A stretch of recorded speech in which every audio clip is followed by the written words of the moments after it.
Assalamualaikum warahmatullahi wabarakatuh.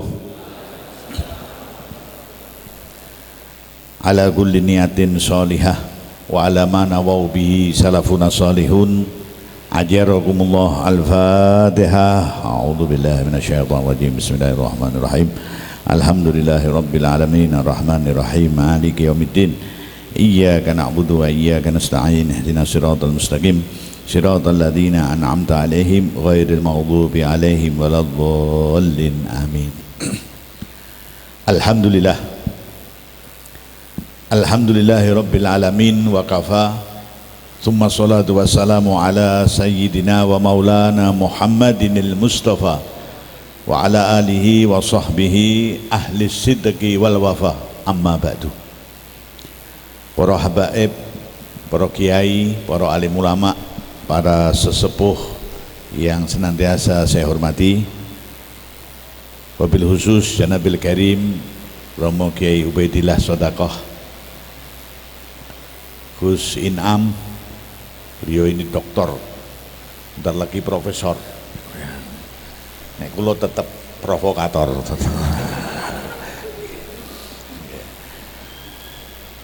Habib Hamid bin Soleh Ba'akil, Habib Muhammad bin Farid Al-Mutahhar,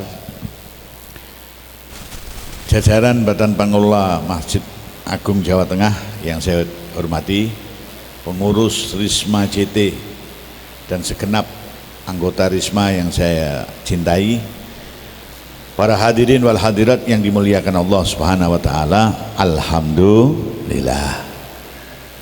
Ini sing teko semene akeh iki memang do kepengen ngaji apa mergo kangen kumpul-kumpul. Dua-duanya alhamdulillah. Nek nandur pari sukete katut, ngoten nggih. Saya senang sama Pak Dokter ini. Mahasiswanya diluluskan dengan predikat diridhoi. Masya Allah. Itu nanti akan saya sarankan jadwal kuliahnya itu disesuaikan dengan masa pandemi ini.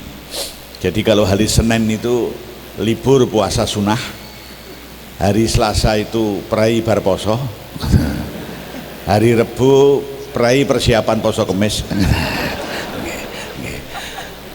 hari Kemis puasa sunnah, hari Jumat hari besar, Setu dino kecepit.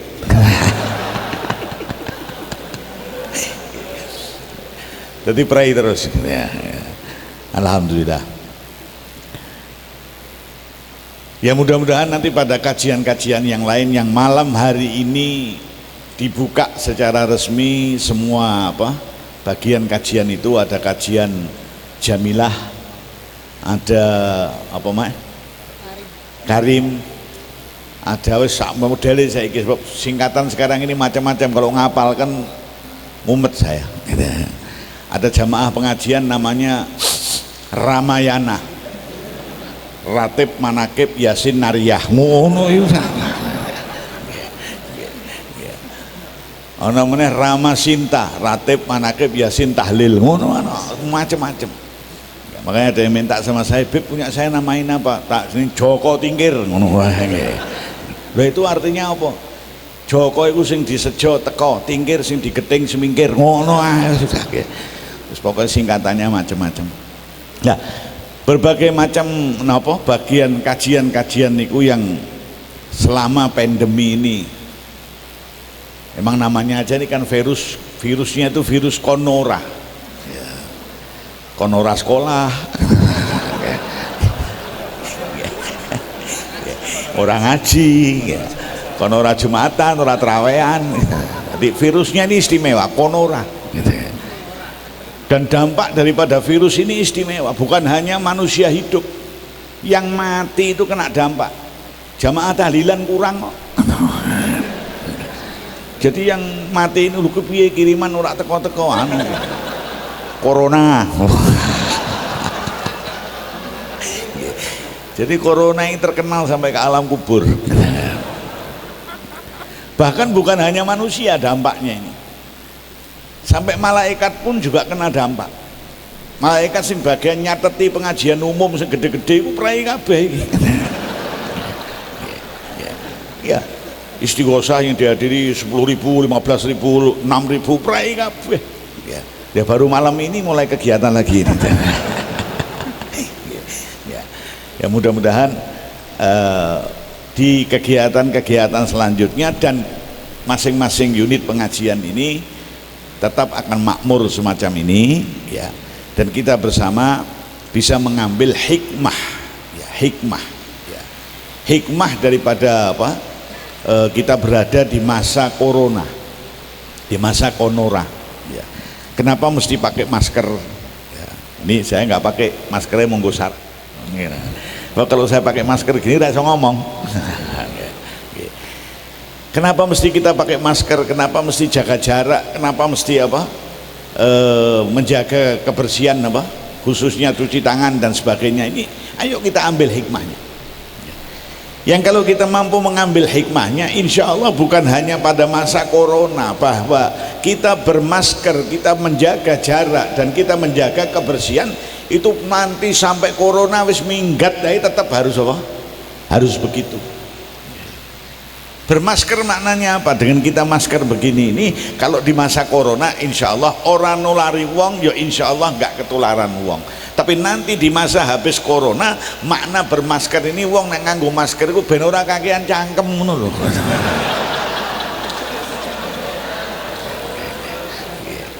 Ora gitu.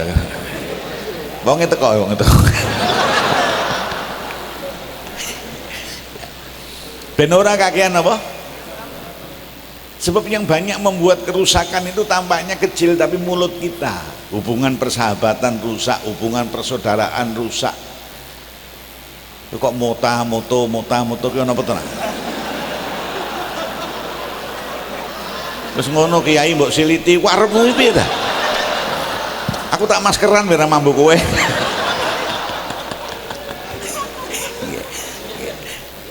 Iya. Dikon jaga jarak kok malah motor ini. Sampai apa tadi? Jaga mulut. Ini tampaknya kecil, tetapi hal ini kalau keluar dari mulut kita ini hal-hal yang baik dan positif, ya insya Allah akan melahirkan hal baik positif yang besar. Tetapi kalau yang keluar dari mulut kita ini hal negatif dan jelek, ya insya Allah akan melahirkan kejelekan yang besar. Naudzubillahi min dzalik. Maka ingat,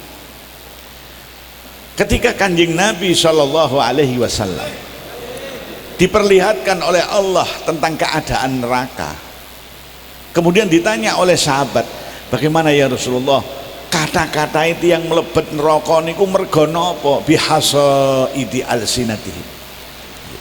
Karena banyak yang nggak bisa menjaga apa? Lesan. Salate sampai buathuke ireng, tapi cangkeme sak karepe dhewe.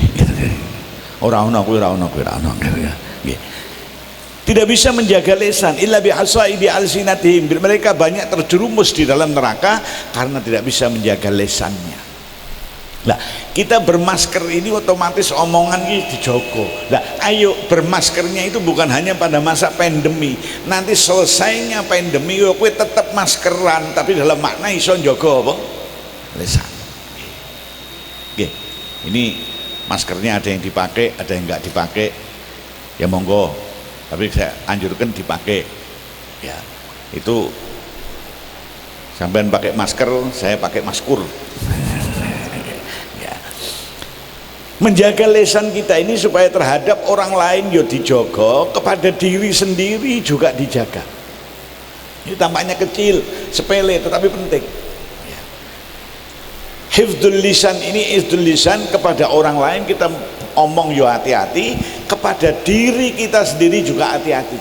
Makanya kita ingat orang dulu ada yang mengatakan hati-hati lemu ngomong ngondak mandi omonganmu diri. Pernah dengar itu enggak? Pernah. Itu bukan khurafat, itu bukan takhayul seperti yang sekarang sering takhayul, khurafat, cangkemmu.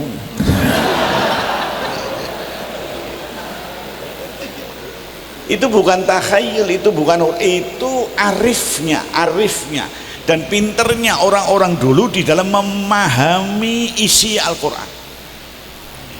Loh, arif dan pinter di dalam memahami isinya Al-Quran. Bagaimana kita harus berbicara berhati-hati kepada orang lain, juga kepada diri kita sendiri. Kepada orang lain gimana? Kepada orang lain, man kana yu'minu billahi wal yawmil akhir falyakul khairan aw liyasmut. Kau beriman kepada Allah, beriman kepada hari akhir, ngomongen sing apik. Nek gak iso ngomong sing apik, meneng. Nek gak iso meneng, gawe masker. Nggih. Nggih. Nah, ngomong kepada orang lain sing apik, yang tidak menyakitkan hati, tidak menyinggung perasaan. Gampang aja contoh. Anda kok sedang berkumpul dengan orang-orang yang nggak punya, jangan pamer kekayaan. Tersinggung itu orang-orang itu. Sing nok ngarepmu iki orang-orang yang nggak punya. Oh, saya tadi dibelikan suami saya mobil belum saya starter, wis ditukokno gelang ki mau tengen sama ngene. Iki sing mbok jak cerita wong miskin-miskin. Cangkem mangap, atine jeglek. Loh, gini bang, ini contoh aja. Saya sering memberikan contoh, kalau tilik wong loro, ini kudu ngatur hati betul. Sebab orang sakit ini dalam kondisi sangat sensitif. Sampai sakit apa? Anu kok katanya dokter saya kena penyakit kanker. Sabar, terus ikhtiar. Insya Allah Allah akan memberikan kesehatan. Mantap sih mbok tili. Nggih. Kau datang membawa obat yang nggak dijual di apotek. Apotek gak ono, dodol omongan sing enak ora ono. Nggih. Kau datang membawa obat yang nggak dijual di apotek. Masya Allah. Iki ono wong teko tilik wong loro mulutnya nggak diatur. Hifdzul hifz itu menjaga. Sampe loro apa? Ketoke tilik apian, nggawa gedang sak truk. Sampe loro apa? Anu kok katanya dokter saya kena penyakit kanker. Wah, bahaya kuwi. Saya punya teman sakit kayak sampean itu seminggu mati yo. Lah sampean sudah berapa hari? Saya 4 hari. Yo kurang telu. Iku tak gawano gedang sak truk kowe iso gawe tahlilamu. Mulah.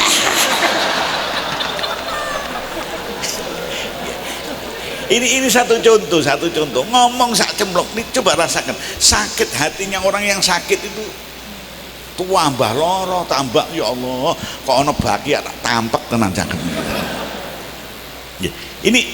Ini satu contoh dan banyak hal yang lain. Nah, menjaga omongan kepada diri sendiri juga penting. Maka bermasker ini penuh makna. Menjaga omongan kepada diri sendiri gimana? Kita diingatkan oleh Allah di dalam Al-Quran. Makanya tadi saya bilang, ketika orang dulu itu mengatakan, hati-hati le mau ngomong kok ndak mandi omonganmu dewi. Itu pendalaman terhadap isi Al-Quran. Al-Quran menceritakan tentang sejarah perjalanan Nabi Allah Yusuf alaihissalam. Si Nabi Yusuf niku ringkes cerita digoda kali bojone raja. Bojone raja lho wayune ra karuan, rayu rajane mah merongos ya mah. Digoda oleh bojone raja kaya ngoten niku, Nabi Yusuf enggak mau. Karena ingat kepada Allah. Ini manfaatnya orang zikir. Termasuk tadi yang diaturkan Gus Inam, banyak membaca la ilaha illa anta subhanaka inni kuntu minadh dhalimin. Itu yang banyak dibaca oleh Nabi Allah Yusuf ketika di dalam perut ikan. Yang kemudian dimaknai oleh para ulama, kau di dalam perut masalah, kau di dalam perut problematika, bacalah itu. Supaya sebagaimana Nabi Allah Yunus di dalam perut ikan membaca itu dan kemudian dikeluarkan oleh Allah, kau yang di dalam perut masalah, perut problem, kau membaca itu, ya insya Allah kau akan dikeluarkan dari perut masalah. Nah, bahkan di bagian ayat yang lain dikatakan falaula annahu, kok seandainya Yunus tidak tergolong hambaku yang bertasbih, berzikir kepadaku, dia akan saya tempatkan di dalam perut ikan itu lebih lama lagi. Falaula annahu minal musabbihin lalabisa fi batnihi bid'a sinin. Kalau dia tidak tergolong hambaku yang bertasbih, dia akan saya tempatkan di dalam perut ikan itu lebih lama lagi. Kalau maknanya itu dibolak-balik berarti kalau Nabi Allah Yunus ini tidak bertasbih ketika di dalam perut ikan, tidak berzikir di dalam perut ikan, dia tempatkan oleh Allah lebih lama lagi berada di dalam perut ikan. Tapi berkah tasbihnya, berkah zikirnya, berkah istighfarnya kepada Allah, yang mestinya suwe niku dilempit oleh Allah jadi sebentar. Nah, maka Nabi Yusuf ketika digoda oleh istrinya raja ini ingat kepada Allah, loh ini barang nggak boleh ini. Saya harus mengedepankan bahwa larangan Allah ini nggak boleh saya kerjakan demi mendapatkan rahmat Allah. Maka istilahnya dikenal Nabi Allah Yusuf ini punya model kesabaran yang berbeda dengan sabarnya Nabi Allah Ayub. Kalau Nabi Allah Yusuf kesabarannya dikatakan al-imsaku ma'al kudrah. Al-imsaku ma'al kudrah, mencegah meskipun mampu demi mengharapkan sesuatu yang lebih baik. Kalau sabarnya Nabi Ayub lain. Sabarnya Nabi Ayub itu gelem ora gelem kudu gelem. Sabar ya lara, ora sabar ya lara. Nggih. Nggih. Seperti sabarnya orang yang ditinggal wafat oleh orang yang dicintai, bapaknya, ibunya, istrinya, anaknya, kekasihnya. Nggih. Kowe sabar yo mati, ora sabar yo mati. Nek kowe ora sabar mati bareng. Nggih, itu sabarnya Nabi Ayub. Mau tidak mau harus mau. Lah kalau sabarnya Nabi Yusuf beda, al-imsaku ma'al qudrah, mencegah meskipun mampu. Jane bisa tapi saya cegah demi mengharapkan sesuatu yang lebih besar. Nah, dua model kesabaran ini bukan hanya pada Nabi Yusuf dan Nabi Ayub, pada kehidupan kita ini pun juga perlu kita mengerti dan kemudian kita mempraktekkan. Ada sabar yang bagaimana kita jane bisa tapi ditahan demi mengharapkan rahmat Allah. Ada sabar yang mau tidak mau ya harus terjadi. Ya seperti corona ini, gelem ora gelem ya kudu gelem, sampean kita semuanya harus sabar. Sabar, tadi diumumkan jaga jarak. Nggih. Sampai ada suami istri naik sedan, istrinya di stop suruh pindah belakang. Istrinya bingung, lah kenapa? Enggak boleh jajan. Loh, saya di rumah seranjang kok di sini kan pindah piye? Nah, ini sabar mau tidak mau harus mau. Nah, Nabi Allah Yusuf alaihi salam ketika mengharapkan ridho Allah kemudian tidak mau, ringkesnya cerita, Nabi Allah Yusuf diancam, kau kalau nggak mau saya laporkan suamiku seorang raja, kau akan memperkosa aku, kau akan dipenjara. Apa jawab Nabi Allah Yusuf? As-sidnu ahabbu ilayya, saya lebih senang di penjara ketimbang lakoni maksiat. Saya lebih senang di penjara ketimbang lakoni apa? Maksiat. Mandi ora? Ya. Omongannya Nabi Yusuf ini mandi apa ora? Mandi, diselamatkan oleh Allah dari maksiat tapi dimasukkan apa? Penjara. Loh, nah kalau begitu Nabi Yusuf itu tidak pintar menjaga lesan. Bukan, Nabi itu jadi contoh nggo kowe lek mariati lu sampeyan niku gitu. Jumadi Solikin berangi kan contoh. Bukan Nabi Yusuf salah, enggak, tapi jadi contoh buat sampeyan supaya kita enggak begitu. Alhamdulillah, hasbunallah ni'mal maula wa ni'man nasir, hasbu.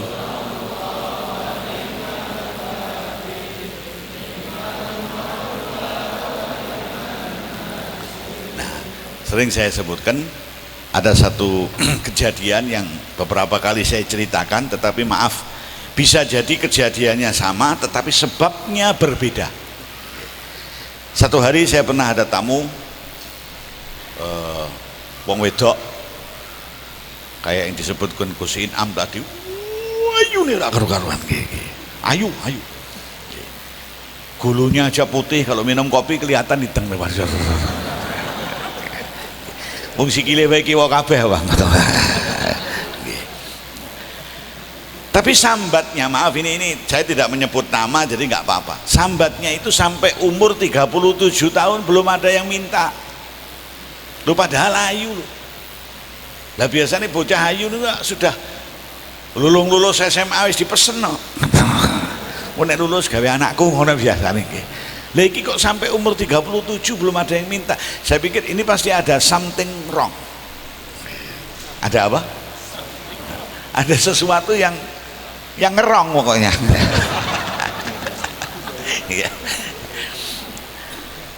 Saya tanya-tanya, Mbak, coba mungkin sampean itu punya salah kepada ibu, punya salah kepada bapak, punya salah kepada saudara. Sampean belum minta maaf. Enggak, mboten enten, mboten enten.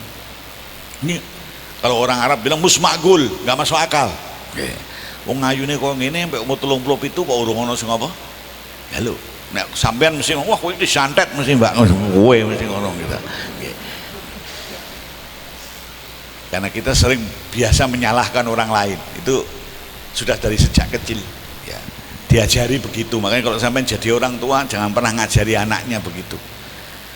Anaknya melayu-melayu tiba sing disalahno kodok, ancen kodoke nakal puk padahal ra ono kodoke gimana. Itu padha mbek sampean ngajari anak dobol ora ono kodok sing mbok salahno apa.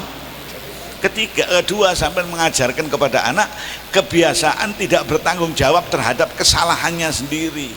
Kamu jatuh karena kamu lari-lari, kau tidak hati-hati, ini ada air, ini ada, nah itu anak nanti hati-hati. Nah, anggur tiba kodok, akhirnya kebiasaan menyalahkan orang lain ini muncul sampai dewasa.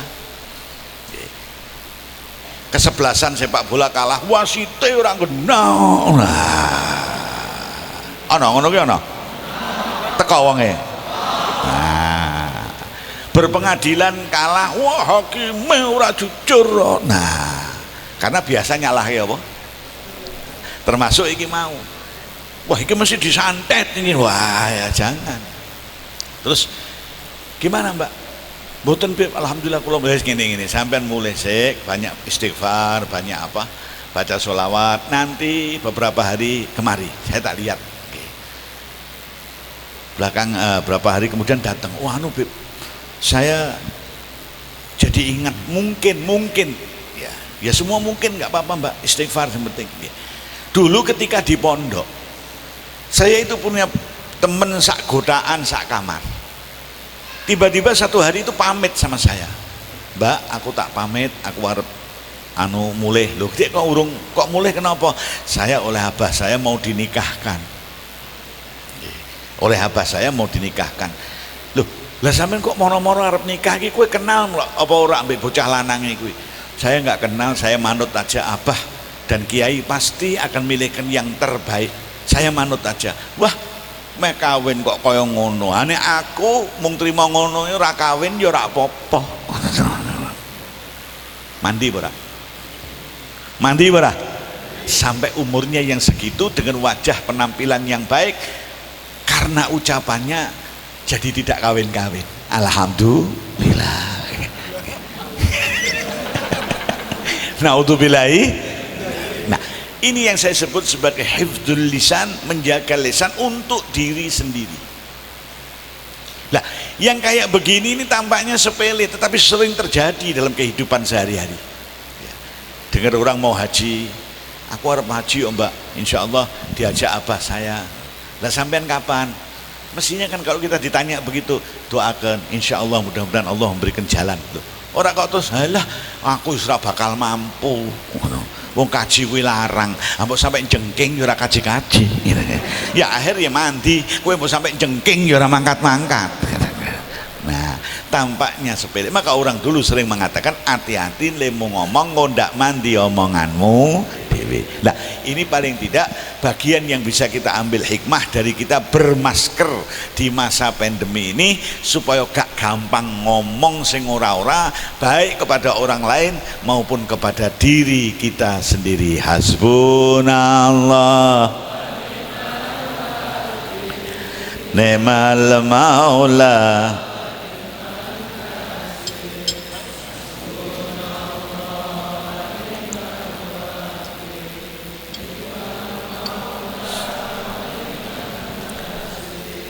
Nah, menjaga jarak.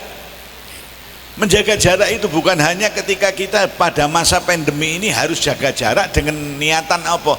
Lek aku nggawa penyakit ben ora wong liya ketularan, kalau orang lain bawa penyakit biar saya ndak ketularan, sama-sama enaknya. Nah, setelah pandemi, setelah masa nanti corona ini minggat, kita back to normal. Wis ora nganggo nyunyunan, back to normal. Nek nyulak kumpul sik nganggo ngene barang nyu gitu. Nanti bakal ngene apa-apa gitu. Nanti setelah back to normal, kembali ke normal, jaga jarak ini ya mesti harus. Jaga jarak dalam arti apa? Jaga jarak dalam arti ojo kumpul sembarang orang. Kita kepada setiap orang baik, tapi kepada orang ada kita harus jaga jarak. Saya baik kepada setiap orang, tapi kalau saya kumpul kepada orang ini, saya akan ketularan virus dengkinya, virus irinya, virus ngocai. Nggih. Ada orang yang selalu melihat kondisi ini serba salah kabeh. Ini mbok takoni, lah bener piye? Ora ngerti aku. Jadi semua yang terjadi ini salah semua. Ada orang yang kena virus seperti itu. Lah sampean jaga jarak. Jaga jarak dengan orang yang kena virus malas ibadah. Jaga jarak dengan orang yang kena virus malas berzikir. Jaga jarak dengan orang yang kena virus malas untuk sowan-sowan kepada orang-orang soleh. Ini kalau sampean nggak jaga jarak, sampean kumpuli, sampean bisa ikut seperti itu, ketularan virusnya. Mergo nun sewu, jarang orang yang nggak baik orang baik kumpul dengan yang nggak baik akan kemudian bisa membuat baik orang nggak baik tadi. Jarang, meskipun bukan tidak ada. Sing akeh apel apik kumpul apel bosok niku sing apik katut bosok. Mohal yang bosok dadi apik, mohal. Nggih, pernah ada apel bagus kumpul dengan apel bosok, kemudian apel bosoknya berubah jadi baik, ada nggak? Ora ono, sing apik katut apa? Bosok. Maka kita jaga jarak dari orang-orang yang kena virus semacam ini. Virus malas ibadah, virus malas apa? Sowan-sowan, virus malas berbuat yang baik, isinya mung sapenake dhewe, hidup di dunia ini dianggapnya pokoknya lah muda foya-foya, tua kaya raya, mati masuk surga. Wis ngono ae lah. Nggih. Wis surgane bapakmu apa piye? Kok enak muda apa? Foya-foya, tua kaya raya, mati apa? Kok enak men. Nggih. Lah, kita jangan kumpul dengan sembarang orang yang kalau kita kumpul nanti kena virusnya dia. Ya itu maknanya apa? Jaga jarak. Kepada setiap orang kita baik, tetapi kumpul awor sampai kita akrab sekali tidak setiap orang. Yang kepada siapa kalau kita kumpul kita akan ketularan kebaikannya dia. Oh, dia kok suka sholat malam, saya tak ikut. Oh, dia kok suka sedekah, saya tak ikut. Oh, dia kok suka berziarah, saya tak ikut. Oh, dia ini orang yang demikian ini kita berharap bisa bosok kita ini bisa katut apa? Ape.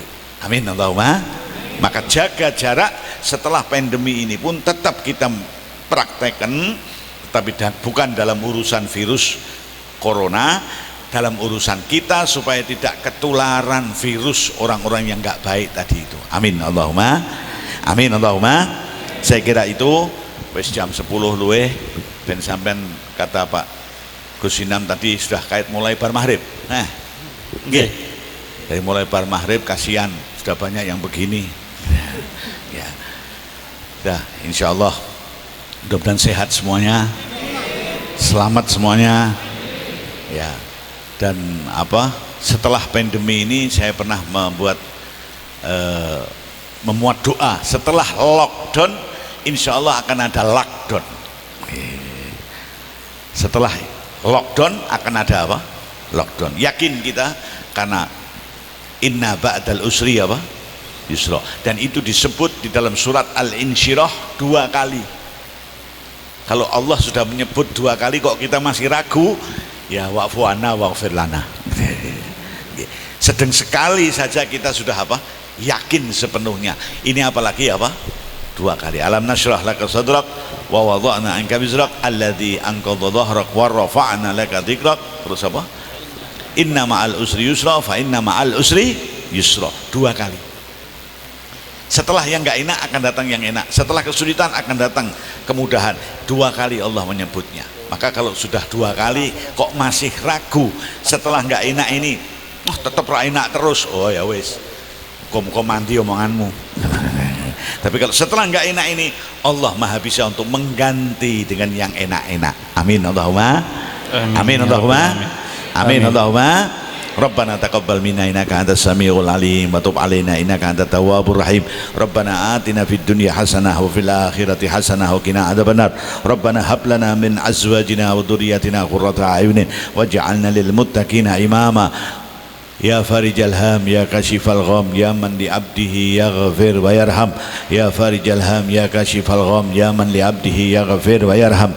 Allahumma antas salam wa minkas salam wa ilaika ya'udus salam. Fahayyina rabbana bis salam wa adkhilna al jannata daras salam. Tabarakta rabbana wa ta'alaita ya dzal jalali wal kamali wal jamali wal ikram. Subhana rabbika rabbil izzati amma yasifun wa salamun alal mursalin walhamdulillahi rabbil alamin. Sebelum saya tutup, tolong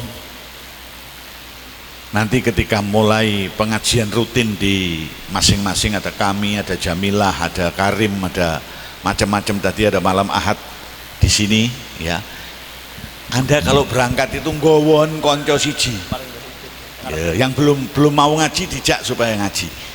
Bukan apa-apa, kau membawa anak kepada kebaikan sampai anak itu kemudian dapat hidayah dan berjalan di jalan yang lurus, itu khairul laka min humurin na'am. La an yahdiyaka rajulun wahidun khairul laka min humurin na'am. Humurin na'am ini ada yang menerjemahkan segerombolan onta. Jadi orang dulu itu kalau sekarang punya armada taksi, punya armada taksi itu kan wah istimewa. Lah humurin na'am itu orang dulu kalau punya onta segerombolan di charter ke sana, charter kemari, nganter sana, nganter sini, itu berpenghasilan. Jadi orang punya sekelompok onta ini senang sekali. Nah, kau membawa seseorang ke jalan hidayah sampai anak itu jadi benar, itu lebih baik dari kau punya apa?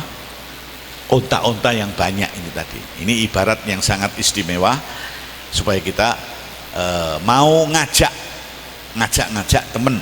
Ini kalau segini banyaknya ngaji, kalau wong siji ngejak siji wis piro. Dan jangan malu untuk mengajak kepada kebaikan. Ya. Sama dengan orang yang mengajak kepada keburukan yang nggak malu kok, apalagi mengajak kepada apa? Kebaikan. Ayo diajak teman-temannya untuk mengaji, siapa tahu lewat ini hatinya dibuka oleh Allah Subhanahu wa taala. Saya kira itu mudah-mudahan bermanfaat. Wallahul muwaffiq ila aqwamit thariq. Wassalamualaikum warahmatullahi wabarakatuh. Waalaikumsalam warahmatullahi wabarakatuh.